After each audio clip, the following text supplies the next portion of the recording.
1939년 8월 런던.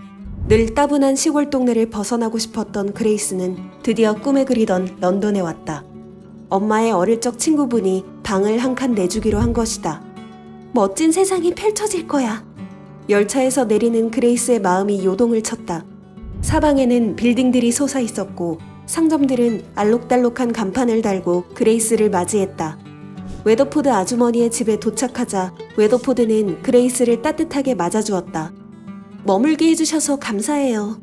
가장 친한 친구의 딸인데 이 정도는 아무것도 아니지. 일자리를 구해야 하는 그레이스에게 웨더포드는 백화점의 일자리를 알아봐주겠다고 했다. 추천서는 구해왔겠지? 가져올 수 없었어요.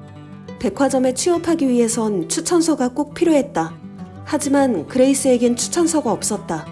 급하게 일을 그만두는 바람에 고용주가 안갚음으로 추천서를 써주지 않은 것이다. 추천서가 없으면 백화점에 취직하기 힘든데?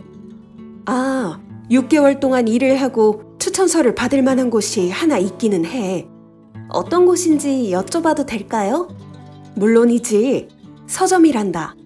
그레이스는 실망감을 애써 감추었다. 그녀는 책에 대해 아는 것이 거의 없었다. 프림로즈힐 서점. 그레이스는 웨더포드가 소개한 서점에 찾아갔다. 우중충한 서점의 책장엔 먼지가 쌓여 있었고 바닥엔 책들이 어수선하게 어질러져 있었다. 서점 주인 에번스는 그레이스에게 별로 관심이 없었다. 웨더포드의 설득으로 그레이스를 받아주기로 했을 뿐이었다. 여기 일에 너무 애정을 쏟지 마시오. 단 6개월 뿐이니까. 그레이스는 안도감에 긴장이 풀렸다. 백화점에 취업하고 싶었던 그레이스에겐 오히려 잘된 일이었다. 문제는 손님들이 찾아올 때였다. 손님들이 책에 관한 질문을 해도 답을 할 수 없었다. 실례지만 혹시 검은 안경 있나요? 저희는 안경을 취급하지 않습니다. 죄송해요. 책이에요. 존 딕슨카가 지은 거요. 그레이스는 책이 어디 있는지 알 길이 없었다. 제목, 저자 이름 등 제대로 놓인 책이 하나도 없었다. 그때 그레이스의 뒤에서 남자 목소리가 들렸다. 저쪽 벽 서가에 있는 것 같은데요? 아까부터 눈에 띈 잘생긴 남자였다. 덕분에 책을 찾은 그레이스는 감사 인사를 하고 지저분한 계산대를 치웠다. 고개를 들자 남자가 그레이스에게 미소를 짓고 있었다. 이 서점에 점원이 있는지 몰랐어요. 오늘이 첫날이에요. 저는 조지 앤더슨입니다. 서점을 어떻게 만들지 기대하고 있을게요. 그는 책을 계산하고는 서점을 떠났다. 그레이스는 쿵쿵 뛰는 심장을 가라앉혔다. 집으로 돌아온 그레이스는 라디오에서 흘러나오는 충격적인 소식을 들었다. 우리나라는 독일과의 전쟁을 선포합니다. 영국이 공식적으로 전쟁을 선포했다.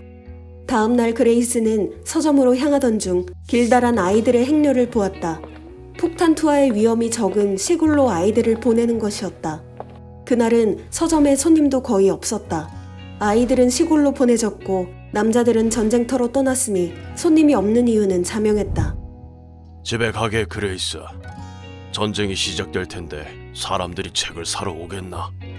집으로 가자 독일이 폴란드를 침공했다는 소식이 들렸다. 해가 지기 전에 등화관제를 해야 했다. 빛이 조금이라도 보이면 독일군이 폭탄을 떨어뜨릴 수 있었다. 마을의 모든 집이 불을 끄고 암막 커튼을 달았다. 어둠 속에서 그레이스는 좀처럼 잠을 잘 수 없었다.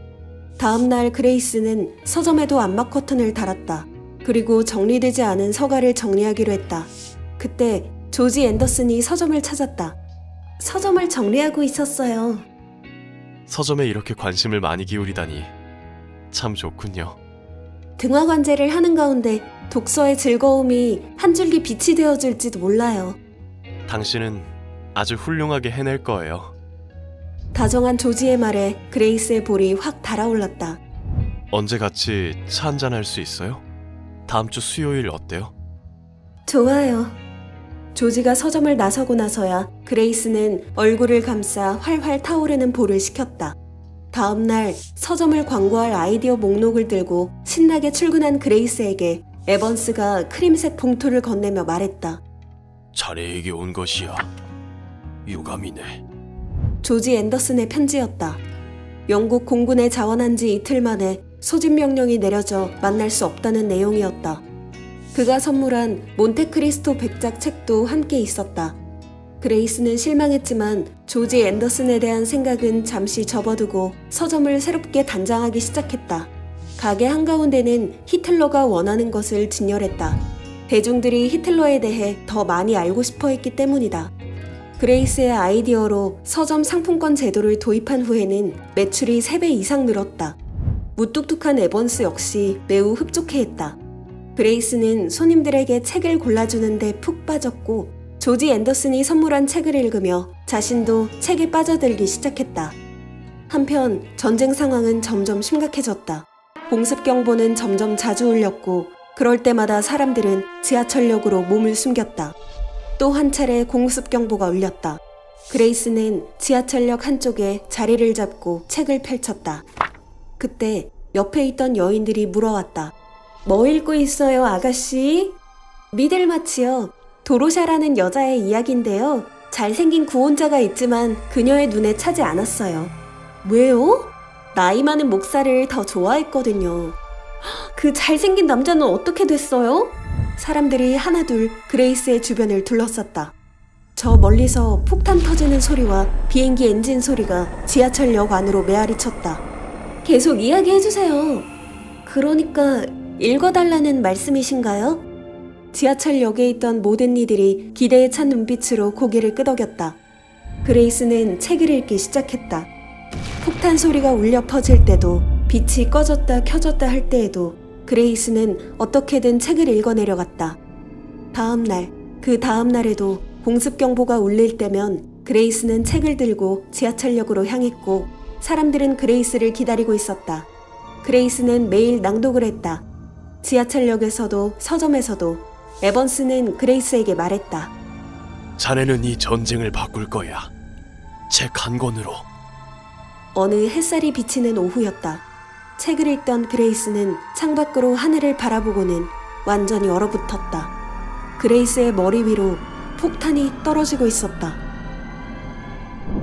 전쟁에서 살아남은 런던의 마지막 서점이 보내는 희망과 치유의 메시지. 런던의 마지막 서점. 이 콘텐츠가 도움이 되었다면 구독과 좋아요를 눌러주세요.